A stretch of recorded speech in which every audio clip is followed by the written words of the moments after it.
Iran के drone, Jordan में deep strike, revolutionary guard के रॉकेट और बहरीन में बारूदी तांडव, मुश्तबा के लड़ाकों का कुवैत में कहर।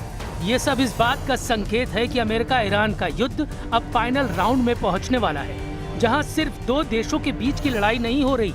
अब ये रेंज बनाम रेंज, ड्रोन बनाम एयर डिफेंस और मिसाइल बनाम बम वर्षकों की टक्कर है।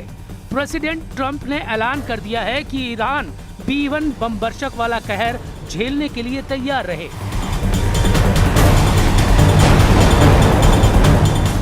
ईरान पर ट्रंप 13,600 किलोग्राम का बम फोड़ने जा रहे हैं।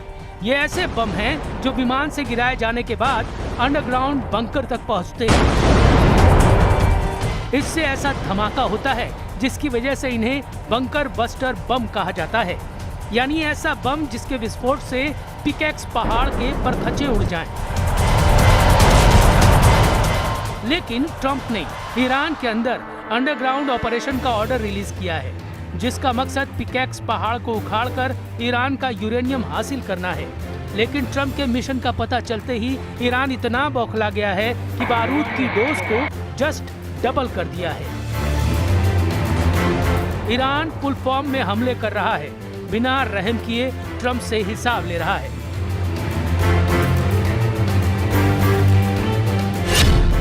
ईरान मिसाइलों से पीट रहा है, जॉर्डन बचाओ बचाओ चीख रहा है। ईरान ड्रोन बमों की बौछार कर रहा है, बहरीन रहम रहम गिड़गिड़ा रहा है।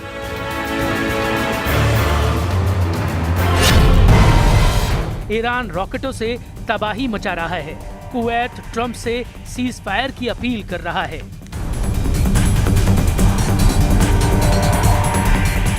ईरान के जितने दुश्मन हैं, सब सरेंडर मोड में आ चुके हैं। इजराइल तक युद्ध से साइड लेकर एक किनारे खड़ा है। लड़ाई अब सीधे अमेरिका ईरान में चल रही है, जबरदस्त टक्कर हो रही है। अमेरिका रात भर बमबारी करता है, सुबह की पहली रोशनी से ईरान जवाब देना शुरू करता है। ईरान जब जवाबी हमला करता है तो सिर्फ अमेरिका की हालत खराब नहीं होती, ट्रंप से दोस्ती रखने वाले तमाम देश ईरान का ताप झेलते हैं। ईरान पर अमेरिका के जितने बम गिरे हैं, ऐसे हर धमाके ने अब खाड़ी देशों के मिसाइल डिफेंस सिस्टम का पुर्जा ढीला कर दिया है। ओमान से कुवैत तक, बहरीन से सऊदी अरब तक हर मिसाइल हमले ने ट्रंप को ईरान पर नया प्लान बनाने पर मजबूर कर दिया है। यही वजह है कि ट्रंप ने ईरान को घेरने के लिए अब अपने सबसे विनाशकारी हथियार को उड़ाना शुरू कर दिया है। ब्रिटेन के RAF फेयरपोर्ट एयरबेस से अमेरिकी B-1 स्ट्रेटेजिक बॉम्बर उड़ान भरते देखे गए हैं। ट्रंप के ईरान के पिकेक्स माउंटेन को निशाना बनाने की धमकी के बाद ब्रिटेन के RAF फेयरपोर्ट एयरबेस पर हलचल तेज हो चुकी है और अमेरिकी B-1 स्ट्रेटेजिक बॉम्बर के उड़ान भरने की तस्वीरें वायरल होनी शुरू हो गई हैं। CNN की रिपोर्ट के मुताबिक अमेरिका यूरोप में तैनात अपने F-16 और F-35 लड़ाकू विमानों को भी पश्चिम एशिया में भेजने का प्लान बना चुका है। इसके साथ ही एयर टू एयर रिफ्यूलिंग विमान भी ईरान के आसपास भेजे जा सकते हैं। इस बीच इजराइल का बेन गुरियन इंटरनेशनल एयरपोर्ट भी एक मिलिट्री बेस बन चुका है। यहाँ पहले भी अमेरिकी सेना के जंगी हथियार तैनात रहे हैं, लेकिन अब तो इनके वीडियो खुद अमेरिकी मीडिया जारी कर रहा है। इसकी वजह ट्रंप पहले ही साफ कर चुके हैं। ट्रंप तब तक ईरान को बम से मारेंगे जब तक वो उनकी शर्तों पर सरेंडर नहीं करता। Mr. President, there are no signs that Iran is ready to stop fighting. So what is the plan? Is the plan to just keep bombing until they give up? There are no signs. Why, do you know something that I don't know? So talks are still possible? something that I don't know? Do you know something I don't know? Well, tell us. I will tell you. They want to desperately meet, and until they're ready to meet in a meaningful way, we have no interest in even. Trump अगर बमों के जोर से Iran का surrender चाहते हैं तो supreme leader Mushtaba उनके मंसूबे पूरे नहीं होने देने की गारंटी ले रहे हैं। अमेरिका को रोकने के लिए अब ईरान ने बॉर्डर के इलाकों को पुख्ता सिक्योरिटी जोन बनाना शुरू कर दिया है। ईरान के दक्षिण में बंदर अब्बास, जास और सिरिक में अमेरिका ने भयानक हमला किया, तो ईरान के पश्चिम में खुजेस्तान के अहवाज, महशहर, बंदर इमाम और आबादान में हवाई हमले कर रहे हैं। इसके अलावा तबरीज में अमेरिका ने तबाही मचाई है, लेकिन अब रेवोल्यूशनरी गार्ड इन्हीं वॉर जोन को अमेरिकी मिसाइलों और जेटों का कब्रगाह बनाने की तैयारी कर रहे हैं।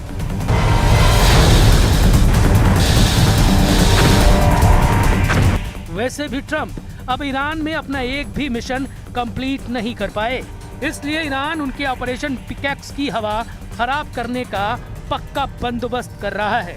ट्रंप कहां-कहां फेल साबित हो चुके हैं, उसे पहले जान लेते हैं। उनका पहला मकसद ईरान के परमाणु कार्यक्रम को जड़ से उखाड़ना, मतलब पूरी तरह से खत्म कर देना। लेकिन क्या ऐसा हुआ? 400 किलो संवर्धित यूरेनियम को लेकर अब भी सवाल उठ रहे हैं। इसलिए ये मकसद नाकाम ही दिख रहा है, क्योंकि ट्रंप फोर्स को ईरानी यूरेनियम की करेक्ट लोकेशन तक शायद ही पता है। ट्रंप का दूसरा मकसद ईरान के मिसाइल जखीरे को मिटा देना, लेकिन ईरान के कमांडर दावा कर रहे हैं कि उनके पास इतनी मिसाइल है कि ईरान 20 साल तक लगातार युद्ध लड़ सकता है। इसलिए ये मकसद भी फेल हो गया। ट्रंप का तीसरा मकसद ईरान में बगावत करवा के तख्ता पलट करना था, लेकिन मुस्तफा खमेनी ने ईरान के सर्वोच्च नेता का पद बखूबी संभाल लिया है और ईरान की मिलिट्री लीडरशिप भी कायम है। यानी ट्रंप के तीनों मकसद नाकाम साबित हुए हैं। ईरान ये वादा कर रहा है कि ट्रंप जितनी भी प्लानिंग करना है करते रहें। उनकी धमकियों और धौस से ईरान डरने वाला नहीं। ट्रंप को अगर ईरान में कुछ हासिल होगा तो वो हार है।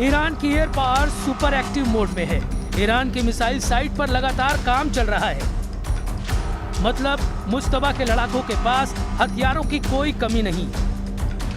वहीं ट्रंप का वॉर बजट इतना बढ़ चुका है कि उनकी हालत खराब है। अमेरिकी रक्षा मंत्री पीट हेगसेथ ने कहा कि ईरान में अमेरिका के युद्ध का खर्च अब तक 37.5 अरब डॉलर पहुंच चुका है। ट्रंप युद्ध के लिए तुरंत फंड की भी मांग कर रहे हैं, लेकिन अमेरिकी सांसदों ने इसका विरोध किया है। ट्रंप ने जून 2025 में कांग्रेस से करीब 87.6 अरब डॉलर फंड रिलीज करने की डिमांड रखी है। मतलब 37.5 अरब डॉलर फूंक चुके ट्रंप ईरान युद्ध में अभी दोगुना खजाना लुटाने का रिस्क लेने जा रहे हैं।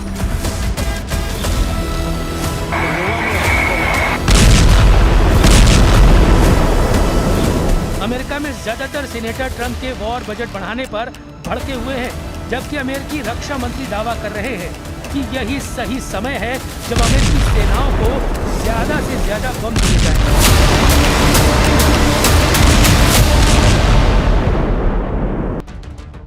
ईरान के परमाणु कार्यक्रम को खत्म करने पर अड़ा अमेरिका अब सऊदी अरब को एटमी पावर बनाना चाहता है। ट्रंप ने सऊदी अरब के साथ परमाणु समझौते को औपचारिक रूप से मंजूरी दे दी है।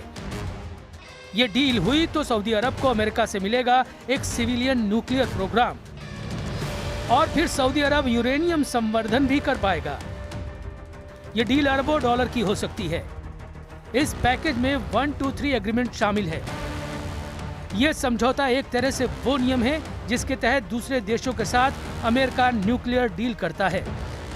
यूरेनियम संवर्धन वो प्रक्रिया है जो 90% तक की जाए तो परमाणु बम भी बनाया जा सकता है। 123 एग्रीमेंट अमेरिकी एटॉमिक एनर्जी एक्ट 1954 की धारा 123 के तहत होने वाला परमाणु सहयोग समझौता है। इसके जरिए अमेरिका किसी दूसरे देश के साथ सिविल न्यूक्लियर टेक्नोलॉजी, ईंधन और तकनीकी सहयोग कर सकता है, लेकिन आमतौर पर ऐसे समझौतों में ये शर्त होती है कि दूसरा देश परमाणु हथियार बनाने की कोशिश नहीं करेगा।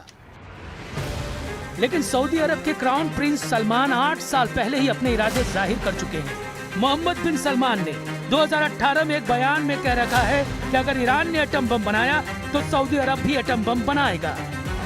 शायद ट्रंप के लिए भी ईरान के परमाणु हथियारों की काट प्रिंस सलमान को साधने में दिख रही है। इसलिए खाड़ी में नया परमाणु पावर बनाकर वो ईरानी खतरे को बैलेंस करना चाहते हैं, लेकिन अभी ये बहुत दूर की बात है। अभी तो आलम ये है कि ईरान खाड़ी देशों को अपने इशारे पर नचा रहा है। ईरान जिसे चाहता है उसे मिसाइल से तोड़ दे रहा है।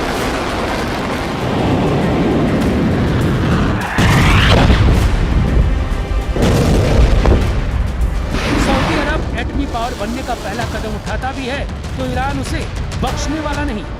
दोनों मुल्कों की पुश्तैनी दुश्मनी का ये राउंड सबसे खौफनाक होगा, क्योंकि ईरान के पास युद्ध में एक तरफा बढ़त है तो सऊदी अरब के पास ट्रंप का फुल बैकअप, यानी अरब वर्ल्ड का युद्ध भी जबरदस्त और विनाशकारी साबित हो सकता है।